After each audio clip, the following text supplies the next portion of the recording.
Bueno, hoy vamos a hablar de uno de los precursores de la sociología, que es el rey de Saint-Simon o el conde de Saint-Simon. Tiene un origen aristocrático y escribió algunas de las ideas que luego Auguste Comte iba a tomar de él y las iba a popularizar, las iba a llegar al extremo, ¿no? Comte profundizó muchísimo en las ideas de Saint-Simon y por eso es tan conocido. Es para la sociología, ¿no? Muy conocido para la sociología. Vamos a hacer un mapa conceptual sobre el pensamiento de Saint-Simon, que lo tomé de Francisco Ayala, que tiene un tratado de sociología. Francisco Ayala es un escritor español, incluso escribe ficción, pero también escribe sociología y tiene este tratado. Y me gustó el capítulo que le dedicó a Saint-Simon y a Auguste Comte, a los dos autores les hizo una buena semblanza de ambos. Por eso lo elegí para hacer este esquema que está basado en él. Así que, digamos, bueno, empecemos con Saint-Simon, que es el de todos los, digamos, sociólogos, por decirlo de alguna manera, porque son filósofos, pero de todos los sociólogos es el más joven, el primero, podemos decir, porque nació en 1760. Estamos hablando de 30 años antes, 30 años antes que Comte, ¿no? Es el primero de todos. ¿Por qué? ¿Cuál es la importancia de Saint-Simon? Según Francisco Ayala, es porque es el eslabón entre los filósofos iluministas del siglo XVIII y los fundadores de la sociología del siglo XIX. En el siglo XIX ya tenemos sociología, antes no, teníamos filosofía, ¿no? Pensamiento social o filosofía social. El pensamiento social existió siempre, pero la sociología nace en el siglo XIX. Bueno, él es el eslabón, Saint-Simon es el eslabón entre el individualismo y el pensamiento de los filósofos iluministas del siglo XVIII y las ideas más de solidaridad social y conciencia colectiva y de lo social, propiamente de lo social, de la sociología del siglo, que es la que le da origen al siglo XIX. El siglo XIX sería el siglo de lo social, por eso surgió la filosofía allí. Es el primero, ¿no? Es el eslabón entre filosofía y sociología, digámoslo. También Raymond Aron habla de Montesquieu, dice que Montesquieu es el eslabón. Hay muchas maneras, también Rousseau, según Seidel. Siempre va a suceder que podemos encontrar uno anterior o uno diferente, pero tomemos a Saint-Simon como el eslabón entre filosofía y sociología. Quiere decir que es el eslabón entre Rousseau, Montesquieu y Voltaire, y Marx, Weber y Durkheim, ¿sí? Incluso podemos poner a Saint-Simon y Comte como ambos el eslabón entre las dos cosas. Bueno, ya empecemos claramente con el pensamiento positivista que tiene Saint-Simon, es el que tiene Comte. Ambos tienen el pensamiento positivista, en el que creía al mismo tiempo en el progreso, en el orden, en la ciencia y en la industrialización. Por eso hemos puesto que es un entusiasta de las revoluciones liberales del siglo XVIII y a su vez es un optimista, cree que va a venir algo mejor, ¿no? Tenía 29 años cuando estalla la Revolución Francesa, o cuando comienza la Revolución Francesa. Es el único de los sociólogos, digámosle así, que ya tenía 30 años cuando estaba en la Revolución Francesa. Los demás, no, Comte ya tenía un año, los demás así no había nacido. Los demás no habían nacido, ¿no? Marx, Durkheim, ahí tenemos los sociólogos propiamente dichos. Así que bueno, un pensador positivista. Tiene una frase, Saint-Simon tiene una frase que lo ilustra muy bien, que es: la filosofía del siglo XVIII ha sido revolucionaria, así que la filosofía del siglo XIX debe organizar. Y si la filosofía del siglo XIX debe organizar, entonces lo que tiene que surgir es, sin decirlo, porque todavía no se había creado el término, tiene que crear la sociología, entonces, ¿no? Creo que va a ser Comte. Así que la filosofía del siglo XIX, si debe organizar, entonces es sociología. Ya no es la filosofía iluminista e individualista del siglo XVIII o meramente racionalista, sino que tiene que ser social, una filosofía social, bueno, da como resultado una sociología. Debe organizar, ahí con esa expresión debe organizar, ya tenemos el socialismo de el optimismo de Saint-Simon y a su vez el socialismo, ¿no? Porque es uno de los socialistas utópicos más conocidos, ¿no? Bueno, cree en la industria, lo dijimos, en la industria, dice él, residen las fuerzas reales de la sociedad.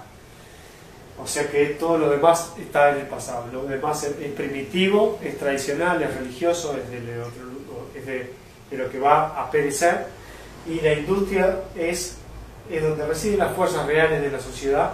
Hay una frase muy buena que ilustra todo el siglo XIX y parte del siglo XX, ¿no? La fábrica y la industria. Ese es el sello de nuestro siglo, del siglo XIX y de la sociología. ¿Qué otra cosa le da como socialista el Comte? No solamente que a la organización de la sociedad, sino también al trabajo. Es algo importante, el trabajo, que es el criterio decisivo de la organización industrial. No la explotación, como dirá después Marx, sino el trabajo, ¿no? Es muy bueno, lo que tiene ideas moralmente es bastante alentador, es un clima de época interesante. Dice Saint-Simon, el trabajo tiende al orden natural. Cada vez que trabajamos, el orden natural nace. El desorden, en cambio, proviene de la ociosidad. O sea que los trabajadores son el orden, los ociosos el desorden. Dice también otra idea, digamos, socialista, ¿no? Los trabajadores son los que crean el orden. Los ociosos, o sea, los vagos, los que no trabajan, los que no tienen clase, los que viven de rentas, los que alquilan la tierra, los que alquilan sus casas, los que especulan, los financieros, esos son los ociosos, ¿no? Son el desorden, eso. Lo que necesitamos es industria y orden, o sea, trabajo y capital, ¿no? Empresarios y trabajadores. Entonces dice empresarios y trabajadores, porque para Saint-Simon no hay dos clases de hombres, no hay dos clases de hombres, no hay dos clases sociales, sino una que es los industriales. Luego de los industriales están los demás, que son los ociosos, los que viven de la tierra, los especuladores, los financieros, lo que dijimos, ¿no? Las personas que no trabajan, los vagos, los lúmpenes, para Marx serían los lúmpenes. Así que bueno, hay una sola clase de hombres, dice Saint-Simon, que son los industriales. ¿Y quiénes son los industriales? Son los que trabajan, los industriales, los patrones y los empleados. Esto es una frase también peronista, porque Perón decía que había una sola clase de hombres, los que trabajan, y bueno, justamente es una idea de Saint-Simon del siglo de 1800, ¿no? Interesante. Luego vamos a seguir con algo de la industrialización. Para retomar un poco la idea del socialismo de Saint-Simon, es un socialismo no marxista, ¿no? El socialismo es mucho más amplio que Marx. Marx es un capítulo dentro de las visiones socialistas. Y precisamente el comunismo también es otra visión más pequeña de algo más grande, que es el socialismo. Él no es ni comunista, ¿no? Y Saint-Simon no es ni comunista ni marxista. Aparte porque Marx no existía, ¿no? No podía ser marxista porque no existía. Pero mirándolo hacia atrás tampoco puede ser marxista. Bueno, la industrialización, es el centro de su pensamiento socialista, es que el pueblo debe integrarse a la sociedad que nace. La sociedad que nace es la sociedad industrial. Y el pueblo quiere decir las masas, las personas no educadas, o las que eran las clases anteriormente subalternas, deben incorporarse a esta corriente de progreso, de orden y de industrialización. Entonces debe integrarse a la sociedad que nace. O sea que el pueblo tiene que generar una cooperación con los jefes. Los que mandan, el pueblo y los que mandan están unidos en una relación de cooperación y no de subordinación. La subordinación debe desaparecer en esta nueva sociedad. O sea que creen una organización, digamos, igualitaria, lo que no quiere decir que seamos iguales en el sentido de que todos tengamos lo mismo, y tampoco una sociedad igualitaria sin propiedad privada. Lo que sí es igualitaria es su idea socialista, ¿no? De que somos iguales porque somos trabajadores. Esa es la idea. Y para él la igualdad sería la asociación, esto es lo clave. La asociación triunfará sobre la dominación. Si hasta el siglo XIX y hasta antes de la industrialización lo que existía era la esclavitud y la dominación, con la nueva sociedad naciente lo que tiene que surgir es la asociación, que es la que va a triunfar. Un régimen de asociación. El régimen de asociación y el régimen socialista es está emparentado, ¿no? Evidentemente. O sea que para él el socialismo es la asociación y la organización igualitaria es la cooperación y la asociación, ¿no? No otra cosa. Luego, bueno, se cristalizan las leyes sociales. Estas leyes sociales son las leyes que anticiparon la ley de los 3 estados de Comte, que Comte decía que era el gran descubrimiento de 1922, si no recuerdo, porque Comte se comparaba con las ciencias naturales, ¿no? Con los grandes descubrimientos de las ciencias naturales. Para él, en 1922 se descubrió la ley de los 3 estados. Bueno, pero está prefigurado muy claramente la ley de los 3 estados en estas leyes sociales de Saint-Simon. Fíjense que dice Saint-Simon. Las dos leyes de Saint-Simon. Tendencia continua a la extensión de la asociación sobre pequeños grupos humanos, a grandes y de luego a mayores, hasta llegar a la humanidad entera. Y acá está el sueño positivista y el sueño del orden y el progreso y el crecimiento de la ciencia. Los grupos pequeños del resto del mundo van uniéndose hasta mayores uniones, hasta la humanidad entera. Este es el sentimiento positivista, ¿no?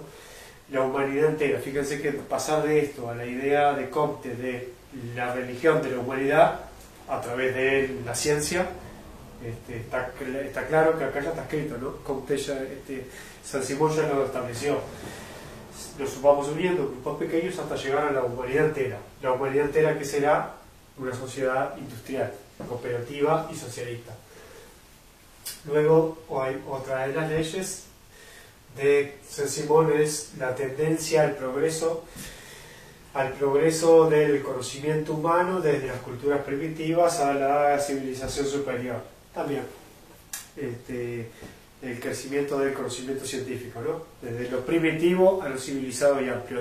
Acá vemos otra vez con fuerza este sentimiento positivista. Y de organización, ¿no? Positivismo, organización, superar el caos, el desorden, superar la etapa revolucionaria para darle lugar, bueno, a la sociedad, estas ideas, bueno, utópicas que todavía se pueden seguirnos movilizando, ¿no? Luego se cristalizan en 3 estados. Las leyes sociales de Saint-Simon se cristalizan en 3 estados que son casi iguales a los de Comte. El feudalismo desaparecido, la revolución y finalmente el estado final, el fin de la historia, la sociedad industrial, que sería la sociedad socialista. Otra manera de decirlo sería feudalismo, liberalismo y socialismo. Y acá aclaré que es socialismo utópico, ¿no? No el socialismo del siglo XX, el socialismo de Vietnam, el socialismo de Corea del Norte o el socialismo de la Unión Soviética, o el socialismo de Kazajistán o de los países que colonizó la Unión Soviética. No es ese socialismo, no se refiere a Pol Pot ni al siglo XX, ni siquiera al marxismo, sino que se refiere a un socialismo utópico, ¿no? que no existió o que está ahí a hacernos, bueno, como eso es valorativo cada uno. Ve que tan cerca o lejos estamos del socialismo y en el sentido saint-simoniano. Así que bueno, el liberalismo para él es un pasaje, ¿no? El liberalismo para Comte es revolución, es algo necesario, pero no final, no es el estado final. El estado final es el socialismo, por eso no es un liberal. Saint-Simon y Comte tampoco es un liberal, que está en contra del liberalismo, porque el liberalismo, claro, significa desorden, la revolución, y lo que hay que hacer en cambio ya es organizar. Así que bueno, acá llegamos a este punto interesante eso que dice Saint-Simon. Así que bueno, si alguien quiere hacerse un socialista sansimoniano, esto es lo que habría que hacer, ¿no? No serías ni liberal ni comunista. Puede ser esto podría ser un poco peronista también. La ideología peronista se acerca un poco a esto, pero esas son cosas que ya las digo yo. Así que llegamos ahí, y lo que me quedaba, que no lo puse acá, es que me parece interesante, es que bueno, que cree Saint-Simon, igual que Comte, que la dinámica social, que es el cambio, se realiza sobre estructuras ordenadas, ¿no? Él no cree que no quiere tirar abajo las estructuras, sino que las estructuras tienen que funcionar. Por encima aparece el liberalismo y la revolución para que genere luego la sociedad socialista, industrial, de industriales, de trabajadores. Esa es la parte de la dinámica, ¿no? Y luego, bueno, la línea de tendencia histórica de Saint-Simon, por eso es un utópico, y a su vez es parecida a la de Marx y es parecida a la de Comte. Empezamos en la esclavitud, seguimos por la servidumbre, luego pasamos al estado asalariado para llegar en el cuarto lugar a la cooperación.